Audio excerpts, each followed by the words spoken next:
तो स्वागत है आप सभी का परिधि लाइव पर। और आज के इस सेशन में हम पढ़ने वाले हैं परिसीमन आयोग के बारे में। परिसीमन आयोग जो है वो क्या काम करता है, कैसे काम करता है, कौन इसका गठन करता है और कौन इसका एक्ट बनाता है, इसकी क्या शक्तियां होती है और अभी वर्तमान में इसको लेकर के क्या मुद्दा चल रहा है, ये सब कुछ जानने की कोशिश हम इस वीडियो में करने वाले हैं। परिसीमन क्या होता है कि चुनाव क्षेत्रों के जनसंख्या बदलाव के अनुसार, भाई पूरा भारत है, पूरे भारत में अलग अलग विधानसभा, अलग अलग लोकसभा जैसे चुनाव होते हैं। तो उन चुनावों के आधार पर हमने क्या कर रखा है, क्षेत्र बना रखे, विधानसभा क्षेत्र, लोकसभा क्षेत्र अलग अलग है। तो अब समय के साथ क्या होता है, जनसंख्या में बदलाव होता है। जब जनसंख्या में बदलाव होता है तो हमें हर जनगणना के बाद में परिसीमन करने का संविधान में लिखा हुआ है। तो अब क्या करते हैं, जब भी जनसंख्या में बदलाव होता है यानी जनगणना करी जाती है तो उसके बाद परिसीमन आयोग का गठन किया जाता है और परिसीमन करवाया जाता है। ठीक है, तो चुनाव क्षेत्रों के जनसंख्या बदलाव के अनुसार क्या करना, पुनः क्षेत्र निर्धारण करना। अब देखो इसके कारण भी बताए हैं। कारण क्या है, तीन मेजर कारण है। पहला कारण है जनसंख्या को समायोजित करना। जनसंख्या को समायोजित करने का मतलब है किसी एक क्षेत्र में जनसंख्या की ज्यादा डेंसिटी हो गई है, ज्यादा वहां पर लोग रहने लग गए हैं। तो अब उस एरिया में मान लीजिए 15 लाख लोग रह रहे हैं और उसके पास में ही जो एरिया है उसमें 8 लाख लोग रह रहे हैं। तो फिर क्या करेंगे, इधर उधर मिला देंगे। ठीक है, थोड़े बहुत इधर कर देंगे, थोड़े बहुत इधर कर देंगे। तो इस तरह से जनसंख्या को क्या कर दिया जाएगा, समायोजित कर दिया जाएगा। दूसरा है समान प्रतिनिधित्व के लिए। ठीक है, समान प्रतिनिधित्व, सिंपल सी बात है। एक पर्टिकुलर एरिया से अगर 10 लाख लोगों का रिप्रेजेंटेशन, प्रतिनिधित्व एक व्यक्ति कर रहा है, तो दूसरे एरिया में अगर 20 लाख लोग हैं तो गलत बात है। एक वोट एक वैल्यू होती है। तो वही चीज को मेंटेन करने के लिए, समान प्रतिनिधित्व देने के लिए परिसीमन कराया जाता है, ताकि सब जगह पर समान, लगभग समान जनसंख्या उपस्थित रहे और उस क्षेत्र का एक व्यक्ति चुन करके आगे जाए। तो इससे क्या होगा, हर वोट की वैल्यू सेम रहेगी। तीसरा है SC ST आरक्षण। SC ST जो आरक्षण का प्रावधान है उसको डिस्ट्रीब्यूट करना पड़ेगा। ठीक है, कि पर्टिकुलर एक एरिया में SC ST कम्युनिटी के लोग कितने हैं, उस हिसाब से उसको अकॉर्डिंग उसको क्या करना पड़ेगा, जमाना पड़ेगा। तो यहाँ पर SC ST आरक्षण देने के लिए भी परिसीमन आयोग बनाया जाता है और परिसीमन करवाया जाता है। अब देखिए कौन होता है, कैसे होता है, वो समझते हैं। आयोग का गठन राष्ट्रपति द्वारा होता है। ठीक है, आयोग को बनाने का काम कि कौन इसमें अध्यक्ष रहेगा, कौन इसके सदस्य होंगे, ये कौन डिसाइड करता है, ये डिसाइड करता है राष्ट्रपति। ठीक है, राष्ट्रपति डिसाइड करता है। दूसरा है एक्ट जो है वो पास कौन करता है, संसद पास करती है। भाई कोई भी कानून हो उसको पास करने का काम या उसको पेश करके उस पर चर्चा करके उसे बनाने का काम कौन करती है, संसद करती है। तो परिसीमन आयोग को बनाने के लिए पहले एक एक्ट पारित किया जाता है। ठीक है, डिलिमिटेशन एक्ट, वो पारित किया जाता है और ये काम कौन करता है, संसद करती है। तीसरा है चुनाव आयोग के साथ काम करना है। जब एक बार ये गठन हो जाता है तो उसके बाद चुनाव आयोग के साथ मिलकर के परिसीमन आयोग काम करता है। ठीक है, तो ये 3 पॉइंट आपको ध्यान में रखने। अगला है शक्ति क्या है इसकी। तो भाई सब शक्ति तो बहुत खतरनाक है। शक्ति क्या है कि इसके जो आदेश होते हैं ना, जो इन्होंने बोल दिया वो कानून के बराबर माने जाएंगे। उनको कोई चैलेंज नहीं कर सकता, उनको आप किसी भी तरीके से चैलेंज नहीं कर सकते। तो इनके आदेश ही कानून के समान माने जाते हैं। और दूसरा क्या है, इन्होंने कोई ऑर्डर दे दिया, कोई आदेश दे दिया तो वो पत्थर की लकीर है। आप उसे किसी भी कोर्ट में, किसी भी कोर्ट में जज के पास उसको पेश नहीं कर सकते, उस पर सवाल खड़े नहीं कर सकते, उस पर चुनौती नहीं दे सकते।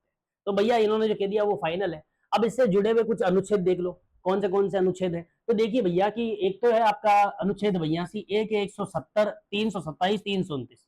देखो 82 वाला जो अनुच्छेद है ये लोकसभा से जुड़ा हुआ है कि भाई लोकसभा क्षेत्रों का निर्धारण, तो 82 वाला अनुच्छेद हो गया। 170 वाला जो अनुच्छेद है वो विधानसभाओं से जुड़ा हुआ है, यानी राज्यों का जो क्षेत्र होते हैं, चुनाव क्षेत्र, उनका निर्धारण। और फिर 327 जो है ना, वो इसको ये शक्ति देता है कि किसी भी चुनाव क्षेत्र में उसकी नामावली तैयार करना। ठीक है, ये सारे काम चुनाव से जुड़े हुए सारी तैयारियां जो है उसको मैनेज कौन कर सकता है, ये कर सकते हैं। मतलब कि जब परिसीमन करेंगे तो भैया जनसंख्या इधर से उधर होएगी, क्षेत्र कम ज्यादा होंगे, तो उनकी नई नामावली तैयार की जाती है। तो वो सारा काम कौन करता है, परिसीमन आयोग करता है। और कौन से आर्टिकल से, कौन से अनुच्छेद से इनको ये शक्ति मिली हुई है, अनुच्छेद 327।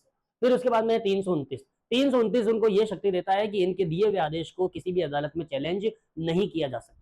ठीक है, तो ये इसके चार थे। अभी तक हमने क्या क्या पढ़ा, पहला पढ़ा परिसीमन क्या होता है। तो भाई कोई भी चुनाव क्षेत्र है उसका पुनः निर्धारण करना। ठीक है, इसके बाद हमने पढ़ा इनके कारण क्या है। तो 3 कारण बताए। पहला कारण क्या था, जनसंख्या को समायोजित करना। दूसरा कारण क्या था, समान प्रतिनिधित्व देने के लिए परिसीमन करवाना।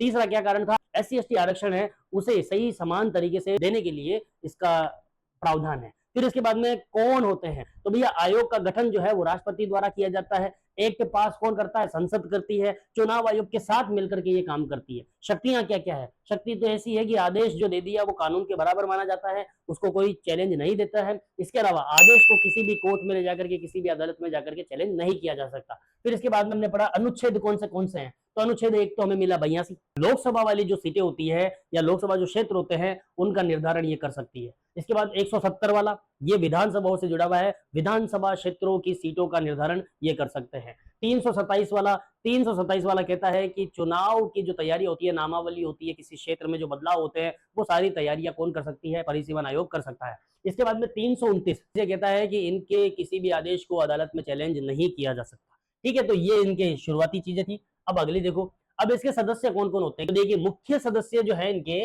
वो कौन कौन है? सबसे पहले एक अध्यक्ष होगा, उसके बाद में पदेन सदस्य होते हैं और राज्य सदस्य होते हैं। ठीक है, 3 टाइप के सदस्य हैं। अब देखो जो अध्यक्ष है वो कौन होगा, तो कौन होता है? एक तो हो सकता है कि भाई कोई उच्चतम न्यायालय का रिटायर्ड जज हो, या वर्तमान में जो जज है उच्चतम न्यायालय के, वो इसके अध्यक्ष होते हैं। इसके अलावा पदेन सदस्य की बात करें तो मुख्य चुनाव आयुक्त, ठीक है, पदेन सदस्य कौन होगा? मुख्य चुनाव आयुक्त हो सकता है, या फिर मुख्य चुनाव आयुक्त नहीं है तो मुख्य चुनाव आयुक्त जिसे नामित करेगा वो व्यक्ति इसका पदेन सदस्य बन सकते हैं। इसके बाद में है राज्य सदस्य। तो बेटा संबंधित राज्य, अब जैसे मान लीजिए राजस्थान की बात कर लेते हैं, तो राजस्थान राज्य से संबंधित जो चुनाव आयुक्त है, कौन से सदस्य बनेंगे? वो बनेंगे राज्य सदस्य। ठीक है, तो ये यहाँ पे हो गया। इसके बाद में है अगला कि भैया इसमें सहयोगी सदस्य भी होते हैं। कौन से सदस्य होते हैं? सहयोगी सदस्य। तो 5 सदस्य जो होते हैं वो लोकसभा से आते हैं, समझ में आ रहा है ना, लोकसभा देश की केंद्रीय, और 5 सदस्य जो है वो विधानसभाओं से आते हैं, यानी राज्य। लोक से भी आ रहे हैं और विधान से भी आ रहे हैं, तो लोक से अगर आ रहे हैं तो वो देश का मामला हो गया, विधान से आ रहे हैं तो वो राज्य का मामला हो गया। तो 5-5 सदस्य वो होते हैं, तो टोटल हो गए आपके 10 सदस्य। अब देखिए भारत में इसका इतिहास क्या है। ठीक है, भारत में इसका इतिहास क्या है वो समझ लेते हैं ताकि इजी हो जाए। देखो भाई, सबसे पहले जब भारत आजाद हुआ उसके बाद 1951 में जो जनगणना हुई उसके आधार पर 1952 में, ठीक है, परिसीमन करवाया गया।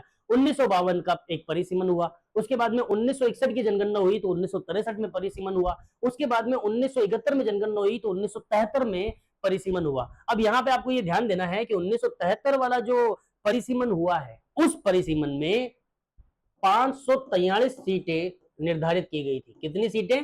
543 सीटें। 1976 में, यहाँ पे लिख रहा हूं, 1976 में फ्रीज कर दी गई। क्या कर दी गई? फ्रीज कर दी गई। इसका मतलब क्या है कि भाई साल 2000 तक कोई बदलाव नहीं होगा, कोई बदलाव नहीं होगा। ठीक है, कोई भी बदलाव नहीं होगा, मतलब कि जो 543 सीटें हैं ये 543 ही रहेगी, इनमें कोई बदलाव नहीं होगा। कब डिसाइड किया गया? 1976 में। ठीक है, क्यों किया गया? तो देखो बेटा, 42वां संविधान संशोधन, 42वां संविधान संशोधन में परिवार नियोजन की बात की गई थी। और परिवार नियोजन का मतलब क्या हो गया कि जनसंख्या के बढ़ोतरी में कमी लाना। भारत की जनसंख्या तेजी से बढ़ रही थी, उसको कंट्रोल में लाने के लिए क्या कर दिया गया? ये बोल दिया गया कि भाई परिवार नियोजन का ध्यान रखना है, और इसीलिए हम क्या करेंगे, साल 2000 तक कोई परिसीमन नहीं करेंगे, कोई भी इनकी संख्याओं को बढ़ाया नहीं जाएगा, सीटों की संख्या नहीं बढ़ेगी। ठीक है, अब आ गया साल 2000। 2001 में फिर से जनगणना हुई। 2001 में जो जनगणना हुई उसके आधार पर 2002 में परिसीमन, और उस समय ये डिसाइड किया गया साल 2002 में कि भाई 2026 तक सीट या सीटें फ्रीज रहेंगी। कैसी रहेंगी? फ्रीज रहेंगी, कोई बदलाव नहीं होगा। तो पहले ये 1976 में फ्रीज किया गया था 2000 तक के लिए, 2002 में फ्रीज कर दिया गया 2026 तक के लिए। तो 42वां संविधान संशोधन ये कह दिया कि भाई 1976 में कि साल 2000 तक कोई बढ़ोतरी नहीं होगी क्योंकि परिवार नियोजन करना है। और 84वां संविधान संशोधन कह देता है कि भाई अभी तक कोई बदलाव नहीं होगा, साल 2026 तक चलने दो जैसा चल रहा है। तो ये हो गया। अब इससे जुड़ी हुई समस्याएं समझते हैं कि अब क्या हो रहा है। भारत सरकार अभी 2026 में, क्योंकि 2026 आ चुका है और परिसीमन करना ही होगा, ठीक है, क्योंकि टाइम हो चुका है। तो भैया अभी जनगणना चल रही है तो परिसीमन का भी काम चल ही रहा है। तो परिसीमन करने के लिए भारत सरकार ने एक नया प्लान प्रस्तुत किया। भारत सरकार ने कहा कि टोटल अब कितनी सीटें करेंगे? 850 सीटें। कितनी सीटें रखेंगे? 850 सीटें। 850 सीटों में से 815 सीटें कहां से आएंगी? राज्य से आएंगी, और 35 सीटें कहां से आएंगी? केंद्र शासित प्रदेशों से आएगी। केंद्र शासित